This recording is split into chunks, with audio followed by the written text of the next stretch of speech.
I'm Mark, 35M, and I've been married to my wife Betty, 35F, for 8 years. We have a 6-year-old son named Lucas who was diagnosed with autism when he was 3. The diagnosis was hard on all of us, but we adapted and learned how to provide Lucas with the best care possible. Betty reduced her work hours as a nurse to spend more time with Lucas, and I started working from home 3 days a week to help with his therapy sessions. My mill Janet, 65F, has been a constant source of stress since Lucas's diagnosis. At first, she refused to believe there was anything different about Lucas. She kept saying we were overreacting and that boys develop differently. When we finally got her to accept the diagnosis, she switched to blaming us. She claimed Lucas's autism was because Betty worked during her pregnancy or because we didn't spend enough time with him during his first year. The real pressure started when Lucas turned 2. Janet became obsessed with the idea that Lucas needed a sibling to help him develop better social skills. She would send us articles about how siblings can help autistic children learn social cues. Every family gathering turned into a lecture about how we were being selfish by not giving Lucas a brother or sister. What Janet doesn't understand is that we made a conscious decision to not have more children. Lucas needs a lot of attention and specialized care. His therapy sessions alone take up several hours each week. We want to focus all our resources and energy on giving him the best possible life. Having another child would mean dividing our attention, and we don't think that would be fair to either child. My sil Emma, 32F, has always been our biggest supporter. She's a high school special education teacher and has been invaluable in helping us understand Lucas's needs. Unlike Janet, Emma never questioned our decisions about Lucas's care or our choice to not have more children. She's been the best aunt to Lucas, always making time for him and learning how to communicate with him effectively. Emma's relationship with Janet has always been strained. Janet constantly criticized Emma for being single at 32 and focusing too much on her career. She would make snide comments about how Emma was wasting her life teaching other people's children instead of having her own. During last year's Christmas dinner, Janet actually suggested that Emma's dedication to her career was a sign of selfishness and immaturity. Last month, Emma dropped a bombshell on the family. She had been going through the adoption process for the past year and had finally adopted a 3-month-old baby girl named Lily. She did everything in secret because she didn't want to deal with Janet's negativity during the process. Emma had always wanted to be a mother, but she wanted to do it on her own terms. Janet's reaction was exactly why Emma kept the adoption secret. She showed up at Emma's house unannounced and started berating her about making such a huge decision without consulting the family. She said Emma was being irresponsible by trying to raise a child alone while working full-time. She even suggested that Emma only adopted Lily to prove a point about being independent. The situation escalated last week when Janet came to our house. She sat us down after dinner and said she had been thinking about how to fix Emma's mistake. Her solution was that Betty and I should adopt Lily from Emma. Her reasoning was that we already had experience raising a child, and this way Lucas would get the sibling he needed. She acted like she had come up with a perfect plan to solve everyone's problems. Betty was furious. She told Janet that she had no right to decide who should raise Lily or to question Emma's ability to be a mother. Janet wouldn't listen. She kept insisting that Emma wasn't ready for motherhood and that we would be doing her a favor by taking Lily. She said Emma was being selfish by depriving Lucas of a sibling when she knew we didn't want more children. Things got even worse after that conversation. Janet started calling Emma multiple times a day, alternating between guilt-tripping her about denying Lucas a sister and trying to convince her that giving Lily to us was the right thing to do. She would leave long voicemails about how single mothers struggle and how Lily deserved a complete family. Emma was stressed and upset when she told us that Janet had actually contacted the adoption agency. She somehow found out which agency Emma had worked with and called them asking for information about Lily's adoption. The agency contacted Emma to warn her about potential interference from family members and advised her to consider legal protection if the harassment continued. Not content with harassing Emma directly, Janet started spreading rumors in our extended family. She told everyone that Emma was struggling to cope with Lily and had begged her for help. She painted a picture of Emma as an overwhelmed single mother who was too proud to admit she had made a mistake. The truth is that Emma is doing amazing with Lily. She took 2 months of adoption leave to bond with her and has arranged her teaching schedule to be home early every day. The rumors worked exactly as Janet intended. Our aunts and cousins started calling Emma with concerned voices, offering to help her with Lily or to take the baby if she couldn't handle being a mother. Some even called Betty and me to ask if we were really planning to adopt Lily, saying Janet had told them we were excited about giving Lucas a sister. Betty and I have been doing everything we can to support Emma and shut down Janet's rumors. We've made it clear to everyone that we have no intention of adopting Lily and that Emma is perfectly capable of being a mother. We've also told Janet that her behavior is unacceptable and that she needs to stop interfering in Emma's life. Janet hasn't spoken to any of us since we confronted her about her behavior. She sent a group text saying we were all ganging up on her when she was just trying to help the family. The whole situation has created a huge rift in our family, with some relatives taking Janet's side and others supporting Emma. I never thought we'd be in this position, but Janet's obsession with controlling our family's decisions has gone too far. Emma didn't deserve to have her joy of becoming a mother tainted by all this drama. Betty is heartbroken that her own mother would try to manipulate us like this. I'm posting here because I need to know if we're handling this situation right. Should we be doing more to protect Emma and Lily from Janet's interference? Update 1. I need to update everyone on the situation with Janet and Emma because things have gotten so much worse than we imagined. What we discovered in the past few days has left us all shocked and disgusted. Emma called me yesterday crying hysterically. She had just found out that Janet's interference in her life went far deeper than any of us knew. Through a series of events, Emma discovered that Janet had been plotting against her adoption plans for months before Lily even came into our lives. It turns out that Janet has a friend, Susan, who works at the adoption agency Emma used. Susan was the one who told Janet about Emma's adoption application 6 months ago. Instead of keeping this information confidential as she was legally required to, Susan had been feeding Janet details about Emma's adoption process from the very beginning. This was a complete violation of Emma's privacy and the agency's confidentiality policies. What Janet did with this information makes my blood boil. She started a calculated campaign to sabotage Emma's chances of adopting. She sent multiple anonymous letters to the adoption agency claiming that Emma was mentally unstable and financially irresponsible. She wrote that Emma had a history of depression, completely false, and couldn't maintain stable relationships, also false. She even went as far as suggesting that Emma was only trying to adopt to spite her mother for criticizing her single lifestyle. The most disturbing part is what we found when Betty went to check on Janet at her house yesterday. Janet had converted her entire guest bedroom into a nursery for Lily. There was a brand new crib, changing table, rocking chair, and dozens of baby outfits. Everything was decorated in pink and purple, with a name sign saying Lily hanging above the crib. She had even bought duplicates of everything to set up in our house, all still in their original packaging and hidden in her garage. When Betty confronted her about the nursery, Janet broke down and showed her even more evidence of her obsession. She had opened a bank account 3 months ago in Lucas's name, labeling it Sister's Future Fund. She had already deposited $25,000 into it. She'd been telling her friends and church group that Betty and I were planning to adopt Emma's baby, and she had even planned a surprise baby shower for us. The depth of her deception became clearer when Emma went through her phone records. Janet had made over 50 calls to different family members in the past month alone, systematically spreading lies about Emma's capabilities as a mother.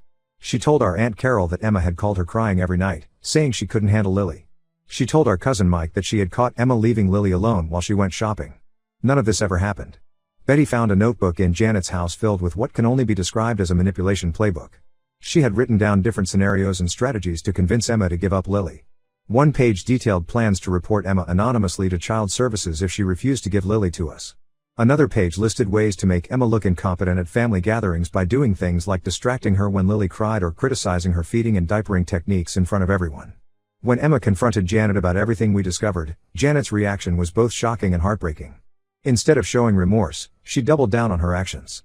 She said she was trying to fix Emma's mistake before it was too late. She actually told Emma that she was being selfish by depriving Lucas of a sister when there was a perfect solution available. She said she had been saving that money to help us raise Lily properly, unlike Emma who would just dump the baby in daycare. Betty is completely devastated by her mother's actions. She can't comprehend how her own mother could be so manipulative and cruel. The woman who raised her to be honest and caring had been orchestrating this elaborate scheme to destroy her sister's chance at motherhood. Betty hasn't stopped crying since we discovered everything. Emma has already filed a formal complaint with the adoption agency about Susan's breach of confidentiality. The agency is taking it very seriously and has placed Susan on administrative leave pending an investigation. They've assured Emma that her adoption of Lily is completely secure and have offered to provide documentation of Janet's harassment attempts if Emma needs it for legal purposes. We've all decided to cut contact with Janet completely. There's no coming back from this level of betrayal and manipulation. Emma is considering getting a restraining order, especially after finding out about Janet's plans to call child services. She's also thinking about moving to a different city to get away from all this drama, which breaks my heart because Lucas adores his aunt and cousin. I'm posting this update because I still can't believe how quickly our family has fallen apart. Janet's obsession with controlling our lives has destroyed relationships that took decades to build. Emma is traumatized, Betty is heartbroken, and we're all left wondering if we ever really knew Janet at all. The hardest part is explaining to Lucas why he can't see his grandmother right now. He keeps asking when we're going to visit Grandma's house, and we don't know how to tell him that his grandmother did something unforgivable. We're trying to protect him from all this chaos while still maintaining his routine and stability. We're now working on setting up security cameras around our house and Emma's apartment. We don't think Janet would try anything drastic, but after discovering the extent of her plotting, we can't take any chances. The whole situation feels like a nightmare we can't wake up from. Update 2. I never expected to write this update, but what we discovered yesterday has changed everything. The situation with Janet took a turn that none of us saw coming, and now we're all struggling to process this new information. Last night, Betty got an urgent call from her father, Tom. He asked us to come over immediately, saying there was something we needed to know about Janet's behavior.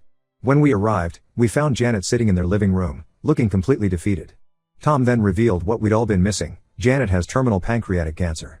She was diagnosed 4 months ago, right around the time she discovered Emma's adoption plans through Susan. According to Tom, the doctors gave her about a year to live. She's already refused aggressive treatment, saying she doesn't want to spend her remaining time in hospitals. She kept this diagnosis secret from everyone except Tom, not even telling Betty or Emma. The timing of everything suddenly made horrible sense. Janet finally broke down and explained her twisted reasoning behind trying to manipulate Emma into giving up Lily. She said she couldn't bear the thought of her grandchildren being separated after she died. In her mind, if Lily grew up with Lucas, they would have each other for support when she was gone.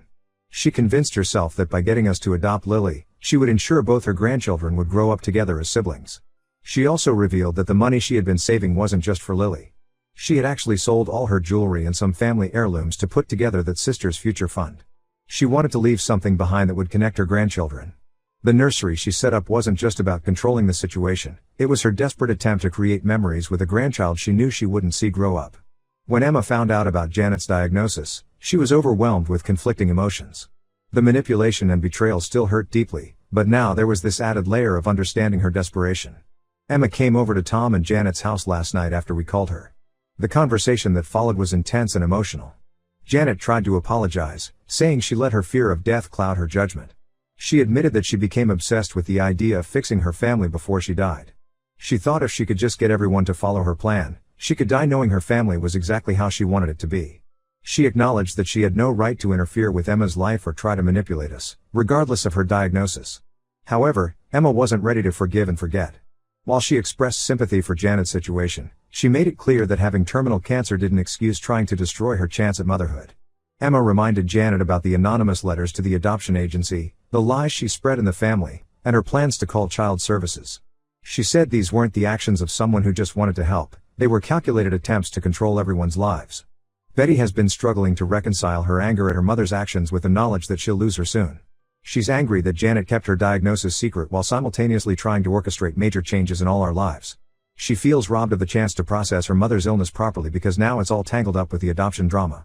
The most surreal part is that some family members are now pressuring us to forgive Janet because of her condition.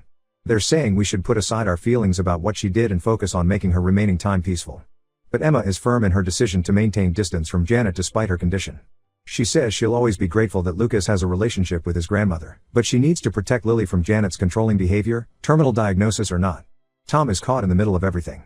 He tries to explain that Janet's fear of death made her act irrationally, but he also understands why we can't just pretend nothing happened.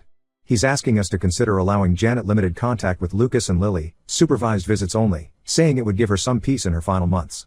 We're all trying to navigate this impossible situation. How do you balance protecting your boundaries with showing compassion for someone who's dying? Janet's actions were inexcusable, but knowing the fear and desperation behind them makes everything more complicated. For now, we're taking things day by day, trying to figure out what level of contact, if any, is safe and healthy for everyone involved. Update 3. It's been a difficult few months, but I wanted to give everyone a final update on our situation. A lot has changed since my last post, and we've all had to make some hard decisions. Janet started therapy shortly after her diagnosis became known to everyone. Her therapist helped her understand how her fear of death led her to try controlling everyone's lives. She's written lengthy apology letters to both Emma and Betty, acknowledging the pain she caused and expressing genuine remorse for her actions. The letters weren't excuses for her behavior, just honest reflections on how she let her fear take over. Emma made a life-changing decision last month. She accepted a position as head of special education at a private school in Colorado. The job comes with better pay and more responsibilities, but we all know the real reason she's moving. She needs distance from all this family drama. She told us about her decision during a family dinner at our house, and while it was hard to hear, we completely understand. The school offered her a house on campus, which sealed her decision. She'll have a support system there, with other teachers living nearby who can help with Lily when needed. The idea of living in a community where no one knows about all this drama appealed to her immediately. She's already found a great daycare for Lily near the school. Betty and I fully support Emma's decision to move. We've promised to visit them regularly and have already planned our first trip for Christmas. We've also set up weekly video calls so Lucas can maintain his relationship with Lily. He's sad about his aunt and cousin moving away, but we're trying to make it exciting for him by talking about all the fun things we'll do when we visit Colorado. Janet's reaction to Emma's news was predictably emotional. She broke down crying, saying she never meant to drive Emma away. Tom had to remind her that this was a consequence of her actions, not just Emma being cruel. Janet's health has declined significantly in the past month, and her doctors say she likely has less time than they initially thought. The hardest part of all this has been managing Janet's limited time with Lucas. We've arranged for supervised visits twice a month at Tom's house. These visits are strictly controlled, no discussions about Emma or Lily, no guilt tripping, and Tom must be present at all times. It's not ideal, but it's the best compromise we could manage given the circumstances. Emma has made it clear that she doesn't want Janet to have any contact with Lily. She agreed to send photos occasionally through Tom, but that's it. She says she needs to protect Lily from forming any attachment to Janet, given the limited time Janet has left. It's harsh, but after everything that happened, no one can blame her. Betty struggles with this situation daily. She started seeing a grief counselor to help her process everything, not just her mother's declining health, but also the loss of the relationship she thought they had. The counselor is helping her understand that it's possible to mourn someone while still being angry at them. As for me, I'm focused on supporting my wife and maintaining our family's boundaries. The whole experience has taught us that sometimes there are no perfect solutions. Sometimes you have to make tough choices to protect your peace, even when those choices hurt. This will be my last update on this situation. Emma moves next month, and we're all trying to focus on moving forward. Janet's actions changed our family forever, but maybe that change wasn't entirely bad. Emma is starting a new chapter in her life, Betty is learning to prioritize her own well-being, and we're all getting better at setting and maintaining healthy boundaries. Thank you to everyone who has followed our story and offered advice along the way. Your support helped us navigate through some really dark times.